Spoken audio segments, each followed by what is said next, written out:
Tuesday, and this morning we're talking about matters debt, dealing with debt with Murungi Ndai, a financial expert. Basically, the question you're asking on social media is, have you ever found yourself drowning in debt? If yes, talk to us. How did you manage it? How did you, get out of debt? And of course, interact with us on our socials, TV47 Kenya on Facebook and YouTube. You can tag me as well at Ann_Did, and feel free to call in. There will be a number on your screen shortly as the conversation, continues, and we'll be illustrating as well for you how you can, live a good life while still just managing debt and living a normal life. Karibu sana Murungi to studio. Thank you so much. I want us to start from that aspect of understanding really the nature of debt. What does debt look like, and how do we get to the point where we are now in debt? Before we even get to the point where somebody is now drowning in debt, what is the nature of debt? Thank you so much for having me here. Debt is in most instances not avoidable because we have good debts, we have bad debts. And debt actually is a good thing when it is well managed. Debt is a kind of financing that can help you propel your financial stability. But unfortunately, at the same time, debt can get you into some kind of distress. And if not well managed, then you can find yourself in the cycle of debt. We call it the vicious cycle of debt, where breaking it can be really hard. So, of course, a number of factors contribute to debt being bad, and factors which are emerging, factors which are historical, factors which are within your reach, factors which are not within your reach. All those are factors that can lead you into bad debt. So debt can really be stressful. Yeah. So when does it get to that point where debt is now unavoidable, and now you are really drowning into it? Of course, as you've said. A micro and also macro. Macro as a country, but micro now is when you reach a point where you are borrowing to pay. So you have a debt, and the only way that you can do to manage your debt is to borrow another debt to pay another debt. You are in debt, you are in debt distress, or within the vicious cycle of debt, when you cannot even think how much it is costing you to borrow. All what you need is money to finance your urgent needs. Now, unfortunately, these needs are unending.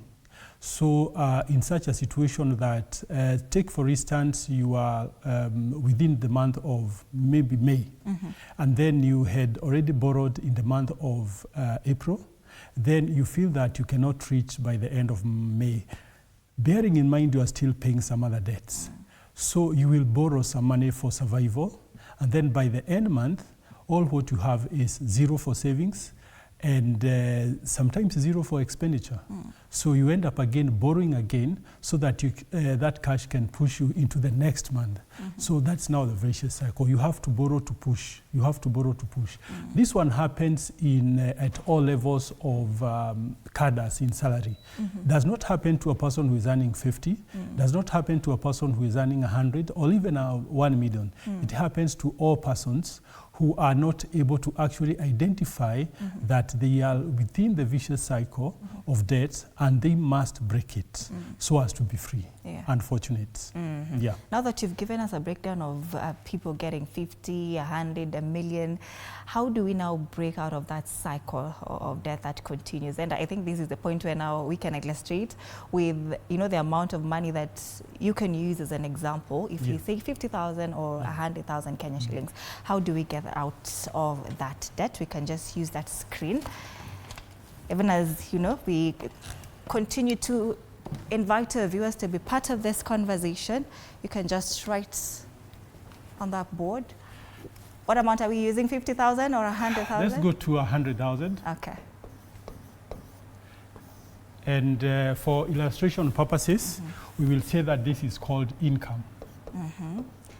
And that is net or gross? Call it net. Okay. And for this purpose, let's call it Y. That's income. So in every income, there has to be consumption, right?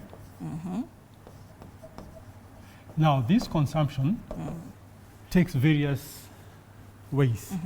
So consumption can be for maybe your rent, you're paying rent, you're paying your food, you know, fees, etc. Now, when all your income goes to consumption, then we say that you cannot be able to invest anymore. Because in good financial management, you must have consumption and then you have savings. Yes. So that now these savings will be turned into investment. So now when this one is lacking, there is no savings, obviously there is no investment. And when this consumption goes more than, sorry for that, if this consumption is more than your income, then this is now where you start now looking for debt to finance your consumption. So in our illustration, for instance, 100,000, if you are consuming 100,000, then there's a problem. Yote. Yeah, there is a problem. Consuming yes. the whole salary. Exactly. Because when you're consuming this, it means if an emergency comes up, then you'll have to borrow so as to finance. You must borrow so as to finance. Take, for instance, you have a car. It has broken down. Maybe it needs like 10,000, 15,000 or 20,000. So what happens? You have to borrow so that then I have borrowed in April. Then my vehicle again breaks again in May because you don't have control of that. So what happens? Then you'll continue borrowing. And unfortunately, this short-term borrowing, mostly it is in mobile borrowing or in some other economic terms, we call it paycheck borrowing, whereby you are borrowing to pay with your check. Yeah. Unfortunately, the average is about 240% per year. Of what somebody can get? This is what I mean. Okay. This is the interest rate that you pay on average on the mobile money, all paycheck borrowing, all paycheck debt. This is what I mean.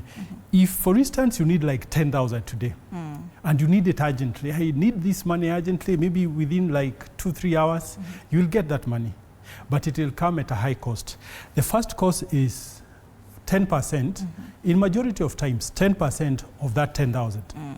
So, you're borrowing 10,000. So the first thing is you have to pay 1,000 as processing fee. And then, at least, you'll be paying about 10% for that money that month. So that's another 1,000. So within 1 month, you'll have paid 2,000 for this amount. So if you do that calculation, it comes to almost like, because this is 20% per month, so that's 240. Yeah, so this is the unfortunate thing. So now, if now you continue being in this, then breaking it will be extremely hard. So, of course, you have to come up with ways. How then can I break this? Yes. Now, in your income, assuming that income will be constant, so you are not changing. You are earning 100,000, and that is not changing. Yes. But you have a power to change your consumption. So this one, you can change your consumption here so that consumption becomes lower. So when you're in this state of distress, you are in a vicious cycle of debt. So the first item to do so as to get out of this state is to first of all identify how much are you paying every month, or what is your total debt. So that's the first thing to identify, total debt. And then when you do a total debt, is you classify this debt in terms of what is the expense, what is the cost of this debt. Yeah. Some debts are expensive, some debts are cheaper. Another item you do is you try to classify it in terms of, is it short-term or Long-term. Long-term. And then you also identify, try to find out, is it secured or not secured? Also try to find out, is it negotiable? You know, some people you cannot negotiate, some people you can negotiate. So put that one aside.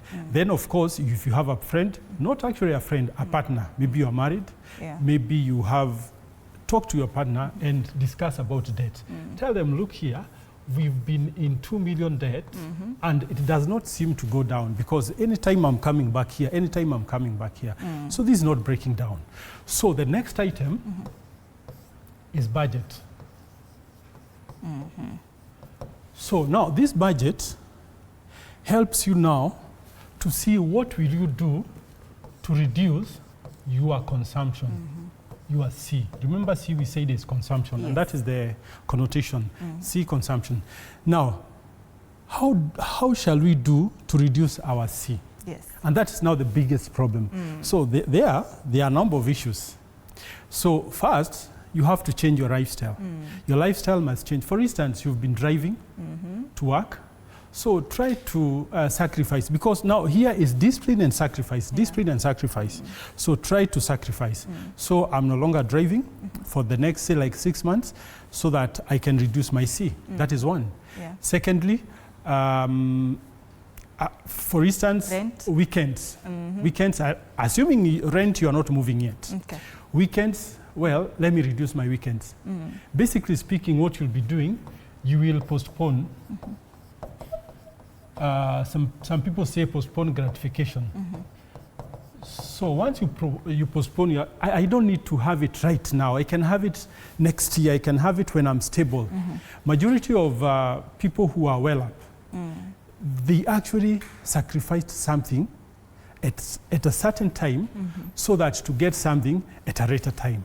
The same way that we say today that sometimes it is painful to pay pension, but when you are over 60, over 65, then you will see the fruits of why I was sacrificing. Because now that pension is assisting me do something that otherwise I wouldn't have done, because I will have spent all the monies there. Then another item that you can do here is once you get your budget lower than this one, then you'll be having some savings. Now, when your income is equals to 100,000 consumption, then you are saving something, then we say that you have an S. So you have a savings. All right? So the more this savings is, the prettier you are, the better you are financially, the more healthy you are financially. Therefore, this now can be channeled in the loan payment. The savings now. Yes. So, and this one should not be like in the long term you have to continue paying. So you are doing this so that you can get yourself out of this distress.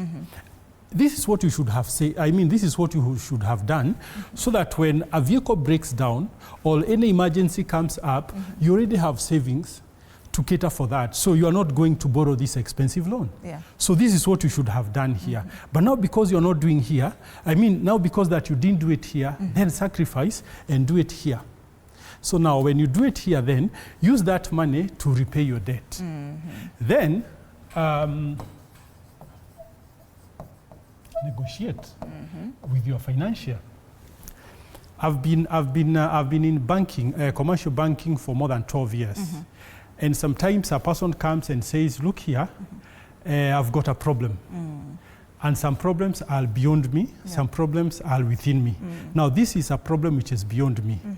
I borrowed, say, like 1 million last year. And I cannot be able to pay in the next 2-3 months. Why? Because maybe my crops failed or anything else, or I don't have a job. So kindly help me. Now, one of the advices is we can restructure your loan so that if you are paying say 30,000 every month, we restructure it, we tell you, okay, now how much would you be willing to pay? And this one you are paying for, say, that 6 months. That's the tenor. Then you will say, no, kindly allow me to be paying 20,000. It's okay, I'll go for 48 months. So that when time comes, then we can revert this. So that is one way. So does the interest increase in that case? Well, you negotiate. Remember one thing, majority of Kenyans do not know that interest rates can be negotiated. You know, the essence of credit rating is all giving you rate. You can be an A, I can be a B. But if you don't know your rate, you'll go to the bank and you're told, oh, you know what? The interest rate is 16%. So now, if you don't know that you can negotiate, then you'll go on and pay the 16%. But you can negotiate and say, look here, no. I can only give you like 14%, otherwise I'll go to another lender.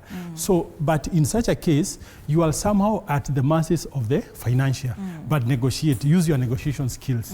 So that now this one can be, but in most instances, interest will not change. Okay. Interest will be the same, but this one will give you now a leeway. At least now here you have like 30,000, I mean 10,000 for flexing around.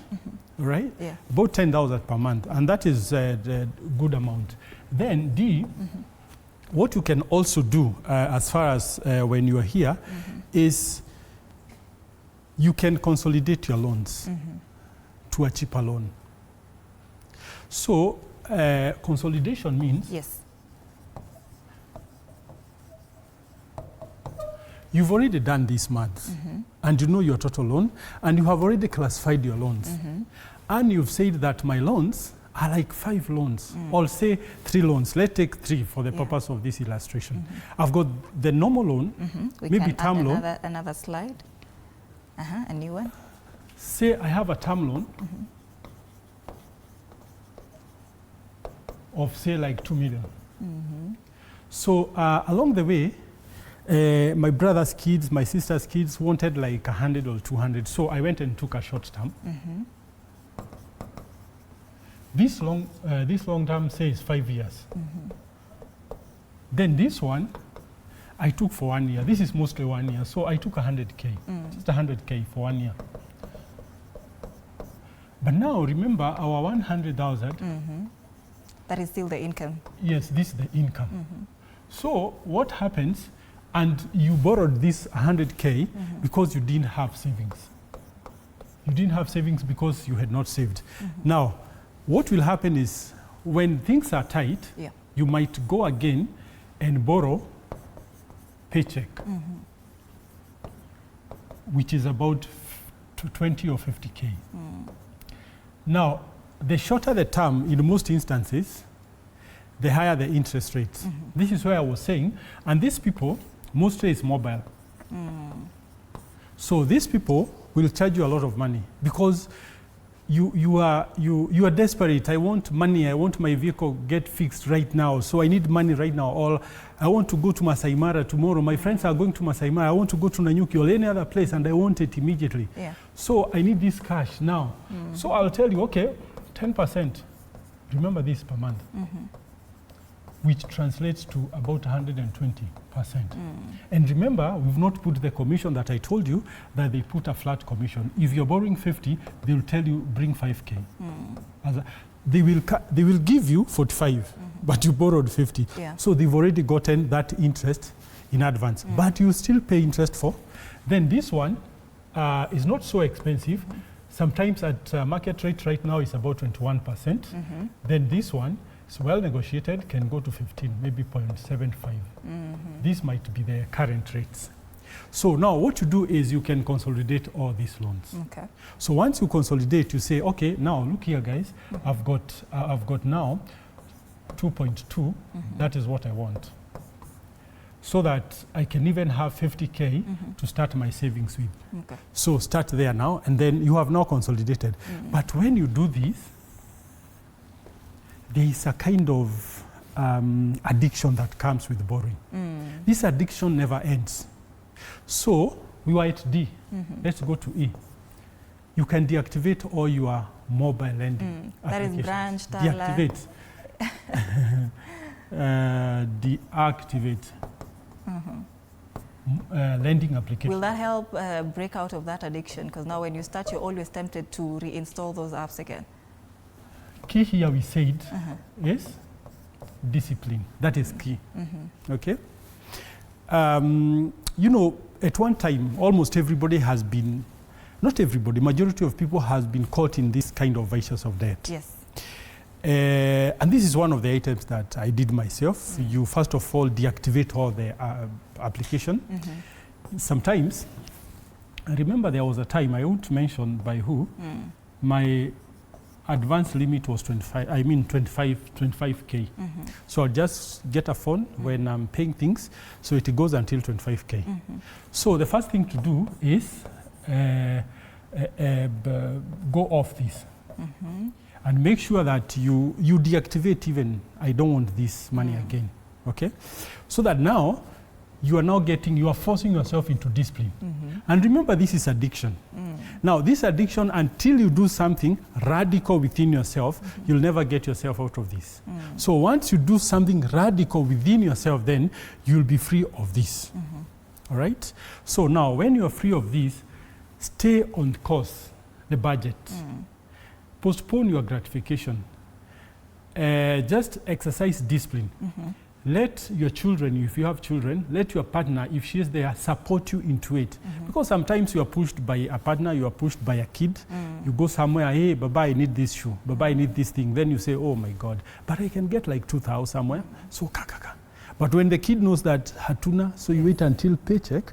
So that is where we will see if we can squeeze, if we can squeeze our consumption to save that 1K. It may seem small, this 1K. But another kid will also want, or your partner may want something else. So at the end of the day, within the week is over, you've already spent 5 outside your budget. Yes. So you are heading now to 20,000 outside your budget per month. And remember, you are you are earning 100,000. Now, even more radical, try to shift where you live. Because sometimes we stress ourselves, and two mistakes that people make. One, you live very far from where you work. So you spend a lot of money commuting. So you don't put transportation as part of your monthly expense, because I'll have to go anyway, either Ntakopa, so you are still going back here, or I'll do something, but I'll have to go to work. So proximity. If you can go in a place where you can walk to town, and I give an example here in Nairobi, for instance. You can go to South B if you're working in CBD. It is even exercise. So morning you can take a matatu journey, it's exercise. You just walk home. So you're saving. It might seem small, but you're saving. What happens now when maybe a place where it's closer to town, a place like South B, a place like Muthaiga here, and it is expensive. Yes. Exactly. So those are the two calculations. That the second thing that I was to bring into calculation is the rent cost itself. So now put your rent plus your transport. Right? Yes. And if these items go beyond, say, 30%, this is the average. Yeah. If they go beyond 30%, hey man, you are not doing good. Because you are using 30% of your pay to finance portion of your consumption. Yeah, portion, just a portion. So put food, put other items. That it means here, it is just going up and up. And remember, we are trying to break ourselves out of this vicious circle of debt. So this one now might never end. So you go back again. You go back again. You go back again. These things can be externally caused, can be internally caused. Now, I've got yesterday a person wrote to me, name withheld, that when I was a banker, I had given her 1.5 M.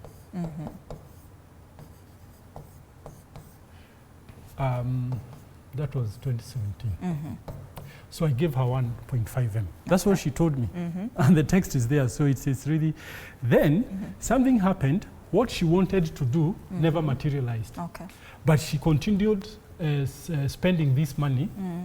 Okay? Yes. That is discipline. So she continued spending this money and then found herself paying loan, and this loan does not bring in income. So now she started here.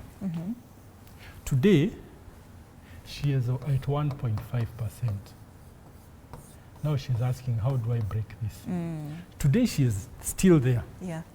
So, one is here. What are you borrowing for? So that is the first item. So once you, first of all, determine what you're borrowing for, then that is a key item. So if you're borrowing an asset, you know, an asset, you know, explanation of an asset comes in different ways. So an asset comes in different ways. So as economist, I will say an asset is any item that you borrow, movable or non-movable, that gives you cash. So it has a cash flow. So if you go and buy land in Kamulu or any other place, at say like 2 million, then you go and fence. Then you just leave it like that. To sit there. Yes. To me, this is a liability, and I'll tell you why. Liability is something that seeps out money, cash flow. So the reason is, you know, this fence, you have to take care of this fence. Either you have to get a person in that farm to be taking care of that fence, and of course, there's no fence without a gate, either small or otherwise. So this land will be getting some money from you. But if you bought land there in Kamulu, and then you give it out, you let it out, then it is bringing you cash every month, then that's an asset. So, and this is where we go wrong. And this is even where I started going wrong. That the first thing I do is to buy a car. You know, bankers, you're given a car, you're given a credit card, then you find yourself here. So when you're given a car, given a credit card, now your lifestyle changes. So you don't usually go where you used to. And of course, you cannot go to the next door, pub or something. You have to drive. Maybe a Subaru or any other car. So you have to drive. To live then, large. Exactly. Then you have to, and remember this credit card, it's very enticing. So that's also something else under E.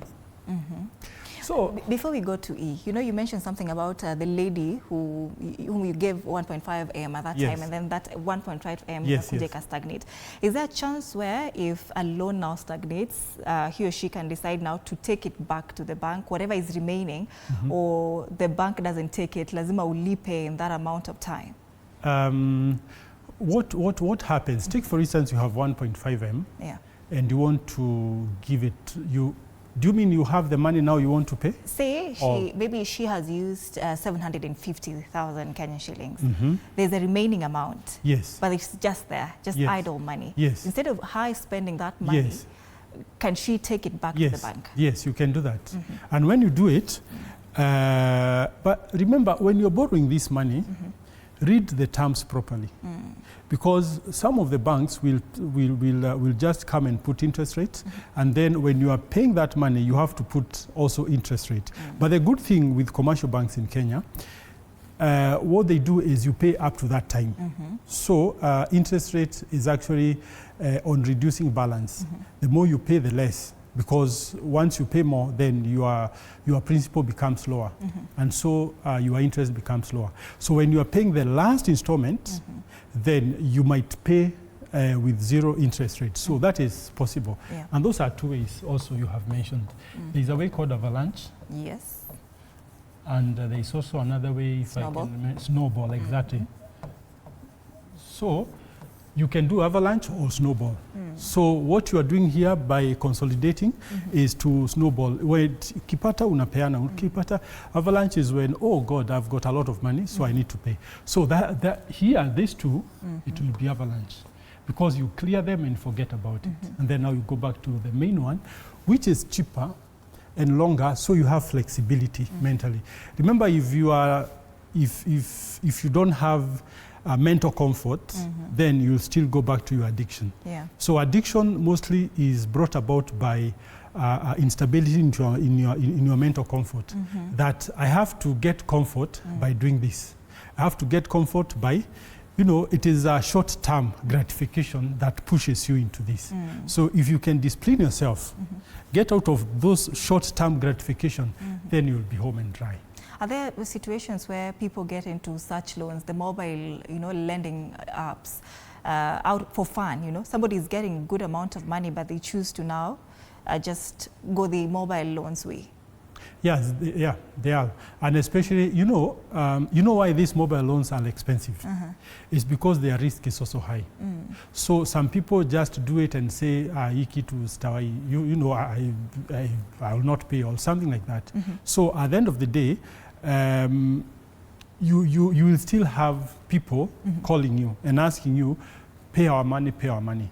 So sometimes it's out of fun, sometimes it's out of experience. Well, I want to experience if really these guys can give you, can give me 10K. Now, unfortunately, with that experience, you see like that 10K is some money that you've just occulted from somewhere down.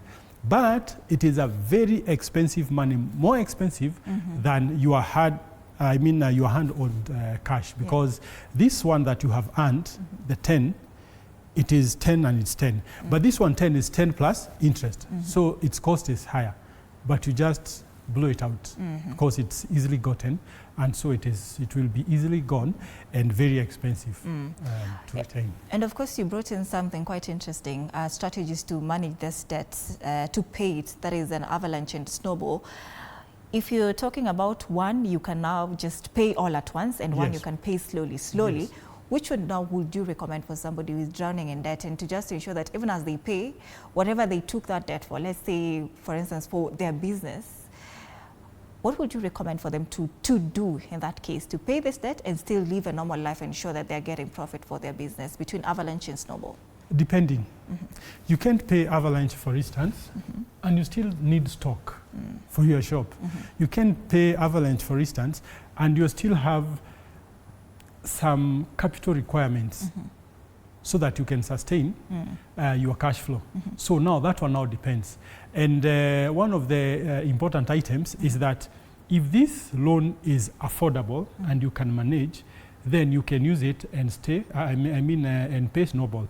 But in your example that I borrowed 1.5 M, I've paid 750, and I'm not sure what I'll do with 750, then avalanche is the best. So it depends. And I needed to just mention one thing. There's another way that you can break yourself. We create another slide? Yes. Okay. There's another way that you can, that we said, see, so there's another way to break debt. That you can add an S here by adding an S here. So expand your income so that if you're at 100, we have so many ways that nowadays you can expand.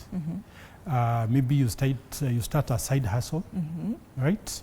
So like for instance, side hustle like writing articles.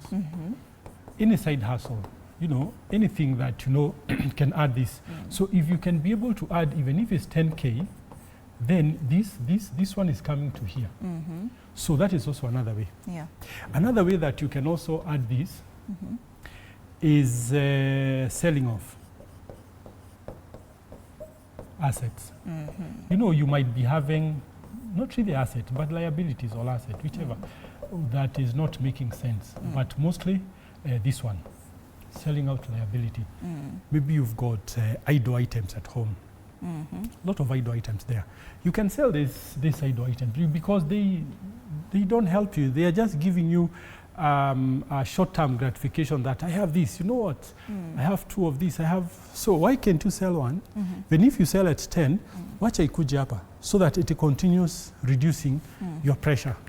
As far as your debt is concerned. So these are also some of the simple, may seem, but very important ways of assisting you increase income so that it can go beyond consumption, so that you can now pay debt.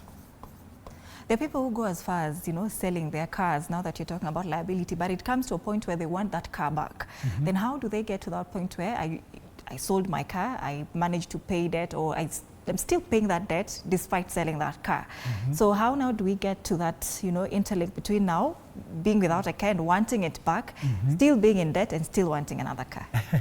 So that's a good illustration.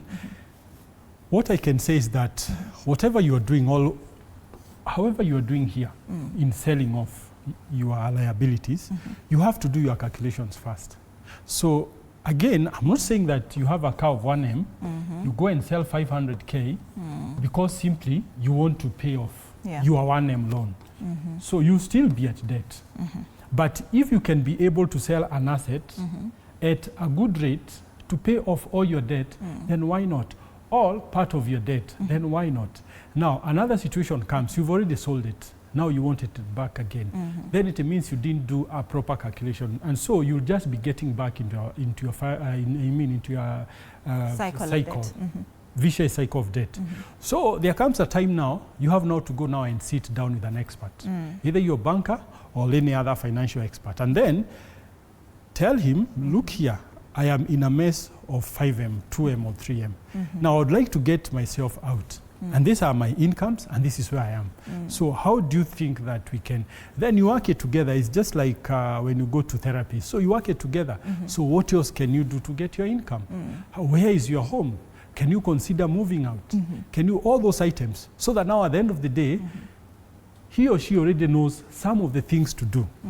But you're just emphasizing to her or him that actually that is the solution, because there is no stressful thing like debt. It's actually very stressful. I want us to talk about now creating an emergency fund while still in debt, because I understand that is also something important to do, as much as somebody is managing consumption, savings as well, and of course that emergency fund. Now, how does one go about it? I am in debt, I need to save, I need to pay my rent, and I need to also come up with an emergency fund. Yeah, you can do it in some different ways. Let's create another Kindly, one. thank you. So we still go to our income.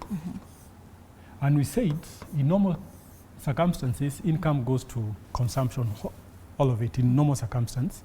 But we want to be able to pay our debt, and we also want to be able to save. So this debt will help us to be free. This one will help us to invest. Right? So still we go back to budget. So once you do your budget, this is where everything can change.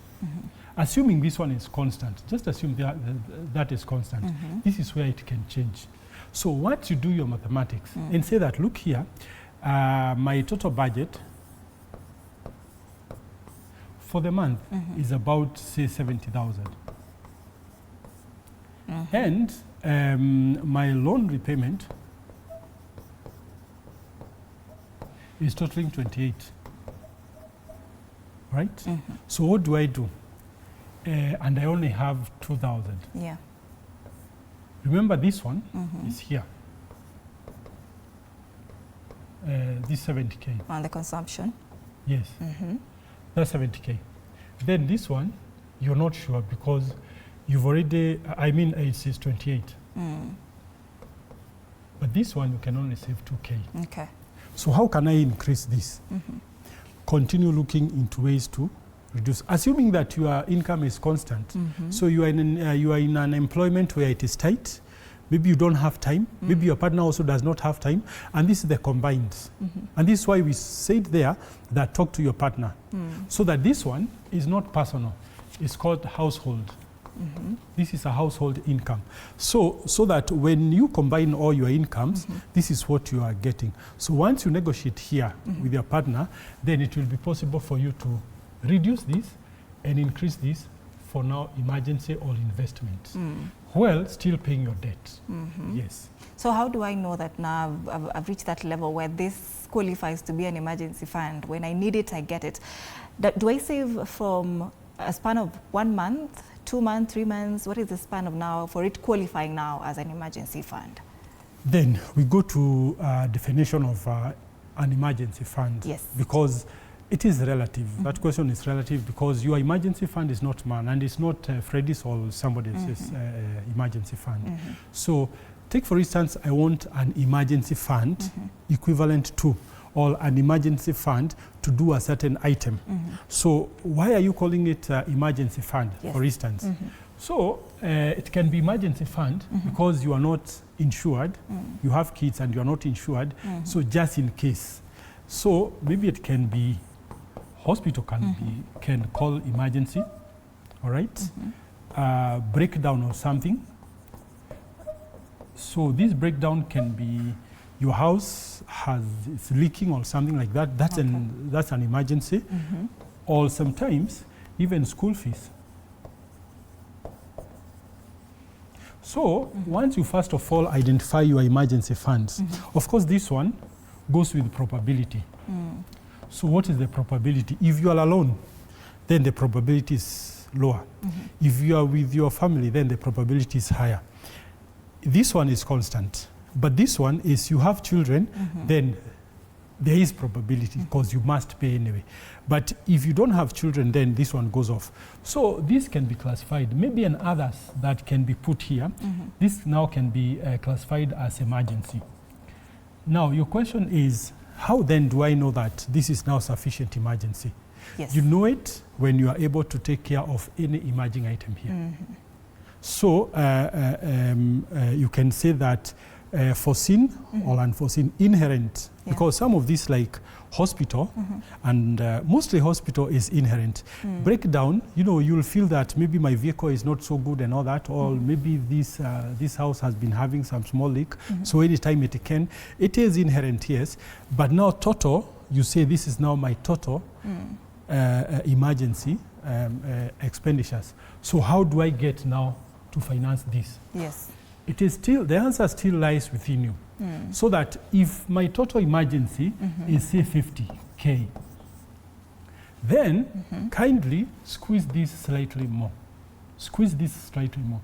Even if it means carrying some food for lunch, in place of using like 500 to buy lunch, use some 100 or use lesser money so that when you squeeze this, then you will have this. Then this one will now come to here. Because it's all within you. So the more you sacrifice, the more you'll get comfortable here. And when you're comfortable here, you'll be able to even think more to expand why. Yes. There are other experts who say that maybe for one to calculate the emergency fund, it has to be monthly income multiplied by the expense. Is that correct? By expense. So say the way we are using now 100K as the Y. Yes. And then we talk about we are spending 70,000 for consumption every month. Yes. So does it mean that I have to calculate it maybe 70 times 3 or 70 times 6? That is by 210,000 for it to qualify as an emergency fund for, let's say, hospital, because you say that is a relative thing. 210,000 for it to qualify for the next, to sort me out for the next 3 months or 6 months per se. So by calculating an emergency fund, is it correct to do it in this way, or how do we do it exactly? Now, there's different school of thought guided by practical items. Okay. This is one of the calculations, but the school of thought, you have to put some assumptions. So the assumption is, you know, when you're calculating that, the assumption is you are not actually in a very tight debt. So that's one assumption. So another assumption is that nothing will happen to this. So this one will be constant for some predictable period. Say like 12, 24 months, predictability is also there. Then this one, of course, can change so that you can squeeze that, so that you can squeeze this. Because once you squeeze this, then emergency fund will increase once you squeeze this expenditure. However, all items are not constant.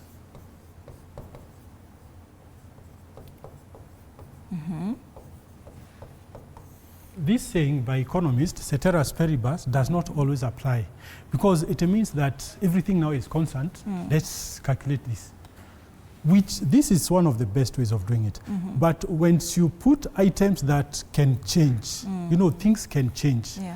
As I've said, I'm not sure about this guy's debt. So I cannot, this one will not apply because this guy's debt fluctuates. So it's very erratic. So that one won't happen. So what are the basis of it? So you just put some percentages that this cannot go beyond this. This cannot. You just put some percentages. Like I said earlier, you renting and going to work, for instance, should not go beyond 30% of your income. Remember of your income. And remember, income, we said it's constant because you are not doing any other hustle. That is our assumption. It is constant. Then this is one of the one of the percentages that we can apply. The other percentages that can be applicable, where school fees, depending on the number of children, depending on where they are going to school and all those items, they are not also supposed to take more than 30%. Meaning that you are saving every month, for 3 months, then you have some money to take your kids to school. If you're going beyond 30%, then you are living beyond your means. So your consumption is much higher than your income. And you'll soon see yourself that you don't have this emergency fund. Yeah. There is a question here that I was just trying to look at. Hiyo anaitwa Njama Njomo.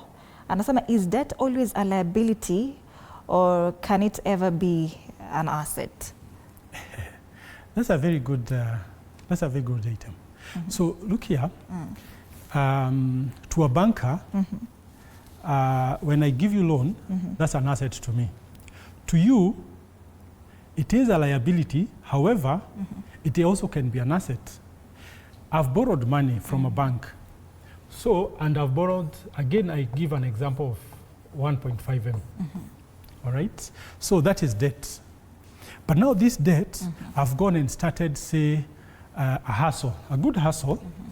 Where I come from, a place called Laikipia, there's this hustle of beef farming. Okay? So this one, you go, make a feedlot and all that. Our grass is good, be fed. And then by the end of 3 months, you sell these items. Maybe you get 1.3 M. Remember, about 0.5 M was spent on capital investments, you know, kujenga hizo boma and all that. Yeah. Then you reinvest again. So at the end of the year, you might get 3 point something M. So now this is an asset. But if you buy what we had said the other way, that you're buying a land in Kamulu or any other place and then leaving it idle, then that is a liability. So the answer is yes. Debt can be an asset, debt can be a liability. As I said, opening, is that debt depends on its manageability. Yeah. Debt which is manageable, it is an asset. Debt which is not manageable, it is a liability. Let's create another slide. Funny statistics. In 2024, December, Finaccess, this is usually a survey or study done by FSD, support this, and also CBK on behalf of all commercial banks, did a survey. And so that in 2021, 10.3% of Kenyan population were in debt distress, meaning they cannot be able, not being able at all to pay. And then in 2024, by December, this number has had risen to that figure. This one cannot pay. Not the way that you say that he is struggling to pay, he cannot pay. So that was that's the saddening statistics. Then that only 18, by this time, 18.3 or 6% were financial health. So this one of the items that you can really see that we really need to get out and know about this vicious cycle of debt. Well, I've lost a number of friends. One this year, a teacher, who just saw it's enough, so and I cannot take it anymore. Kajipiga kamba. Why? Because one, it was very tight on him, and nobody really understood. And specifically the first person, you know, the wife and children, they did not understand why this guy is always struggling every month. So what happened at the end of the day? He just decided, oh, this is too much for me. And this is more the reason why this is really, really important statistics to understand. And yes. Speaking of that, your friend, talk to us about the psychological torture of debt. You know, sometimes we act out of emotions. They say when you're dealing with these mobile lending apps, sometimes they threaten you a lot as compared to how banks may do it. So what psychological torture does this now bring to, you know, the borrower of this loan? Yes. So the first item, you see, this guy, of course, I withhold his name. Those guys who are watching can know the story. This was in February. this guy had lost his self-esteem. Because what used to happen is almost everybody now knew that this guy is struggling.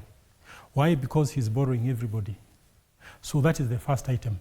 The second item, the relationship, and the most important relationship is with the wife, deteriorated. So, and a lot of things here, not going into details, then these items now started getting a better part of him. So at the end of the day, he couldn't handle it because he was not even able to go to work because he could not even afford going to work. He had a car, so he could not afford to go to work. So 1, 2, 3 days, then, so the torture is real. So it starts with yourself. So, but the worst part of it is when you don't accept, believe, and then take action. So I wish he had talked to me. We should have sat and told him, hey, look here, you are even better off. Because even if everything happens, you have a monthly income every month.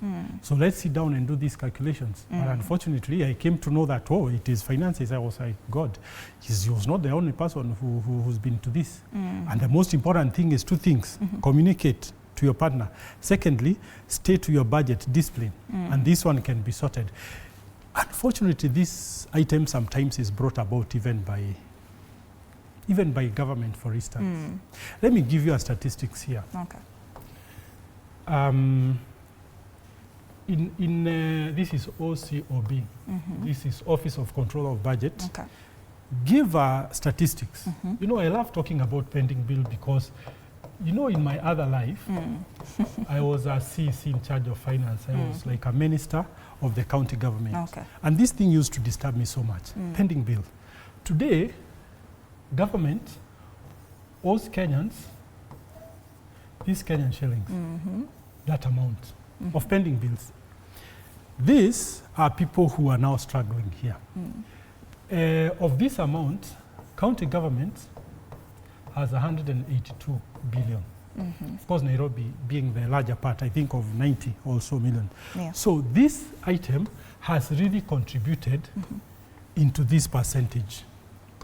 And unfortunately, in place of going down, it is going up, specifically to the county governments. I saw for the national government has gone down by almost 75 billion. But for this one, it was 150 something. I can't remember. Same period last year. So it has gone up by 30%. This is one of the contributing factors, which no studies done. It's just thinking about it that has contributed to this. Again, no studies done, but I think it has. It also came out very well during this study that one might have contributed to commercial bank bad loans, specifically the trade finance. The trade finance products. Trade finance is where you borrow against a certain contract that you are going to do with the government. Yeah. So the government does not pay you. So at the end of the day, you don't pay the bank. So now you are here. At the end of the day, the banking is coming for your home. Bank is coming for your car. Your children are there. You are taking them to school, but a banker is coming here. Self-esteem. And relationships. And relationships. Let's go back to the point of now the emergency fund that we were talking about. Yes. Why do you recommend that this should be kept? Is it the banks, SACCOs, and does it grow interest? Because you know some people say maybe it goes to the money market funds where it may grow. So for an emergency fund, should somebody expect it to grow interest when just setting up one for themselves, so the family, and where should it be kept? So my advice would be, when you keep your money where there is no income coming out, then there's a problem. And emergency funds, in most instances, especially when it is low, say like 2K, it's good you combine with other people. I've seen where I come from, we are currently we are about 32, and we contribute some amount every month. Family, now, group, or chama? No, a group. Okay. A group. It's like a chama. Okay. Now, this chama are chama of people who've decided, see, we can grow our funds. Yeah, so what do? you can't grow your 5 in a good margin. I can't grow my 5 in a good margin. But if we combine, then we can grow that amount in a better margin. So what do we do? Let's be contributing. And this is not this is not the maximum. This is the minimum. So you can give 10 and all that. So we have a good record keeping, such that now in a month we are able to contribute significant figure to push it to money market fund. Fund, so that this fund is actually giving us income on a periodic basis. In some time, we went to a bank and said, no, we want to buy treasury bills directly. And we bought treasury bills. And the payments was very good. Remember also the coming financial year, government wants to borrow more domestically, you know, because of exchange rate and all that. So when it borrows more domestically, what does it mean? There is an opportunity for your fund to earn money using government treasury bills and bonds.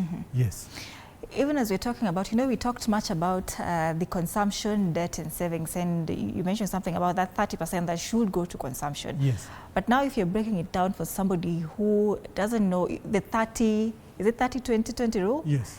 That rule. Now using whatever we're using, the 100,000 Kenyan shillings, which is our why, the constant consumption. Yes. How do we calculate it now for somebody who intends to narrow down on their consumption and maximize on their savings? And let's go back to why. So don't get tired of why. Yes. Because this is a very important one, which is constant, we say that. And then we say C plus now Consumption. Savings. Consumption plus savings. Yes. And if you have debt, in such a case, then you bring it here to consumption. Therefore, it will be consumption plus S. So remember that. So that now here, we've already dealt with debt. We've known our debt, and we are reducing it. We have consolidated it so that it is now manageable. Then we have our domestic consumption, which we are talking about reducing to this. So now, if these two amounts can go, when you are really, really comfortable in these calculations, is when these two amounts go to 30%, plus 50, I mean not 50, oh, sorry, 20. 20? 20% and 15%. Then if you can be able to save now, I don't want to call it remnant, what is left there, then you are now in financial health. You are now in that box of the 18.3% of Kenyans. This money that you save, if your consumption for 6 months, if your consumption for 6 months is X, and you have saved, your saving is equals to X. I hope I'm not losing you. Let me say it again. Anything that you have saved should take you at least 6 months when you lose this. Am I making sense? Yes. So when you don't have job or this type of income, either nyumba imechomeka or your business hustle has burnt or something, what you have saved, this is now the financial health. What you have saved should be able to take you for 6 months uninterrupted as you try to build back your income. So as you try maybe to move, you're in Nairobi, COVID has hit, then you can't even afford a vehicle to take your goods home. Can't even afford to negotiate with your landlord because it's too high and you can't afford it. But if you can handle things for 6 months, then we say that you're in so that now this one now can be your health financial savings. All right, as we wind up, Ndai, what are the financial habits that you would advise that we should, adopt to just ensure that we are breaking from this vicious cycle of debt? Because now I think we've grown so much since COVID-19. You talked about COVID-19. So what would you advise sisi na wale ambao wana watch nyumbani that do this so that you cannot be, you know, a victim of debt, somebody who is in so much debt. Yes. So of course the first item that I can say is discipline. So discipline in what? You put down your budget.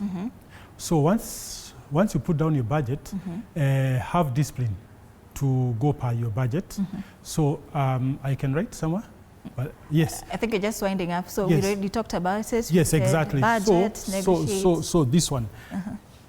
But assume that you are not in a very tight debt condition, but you want to be free all the time. You want to be free.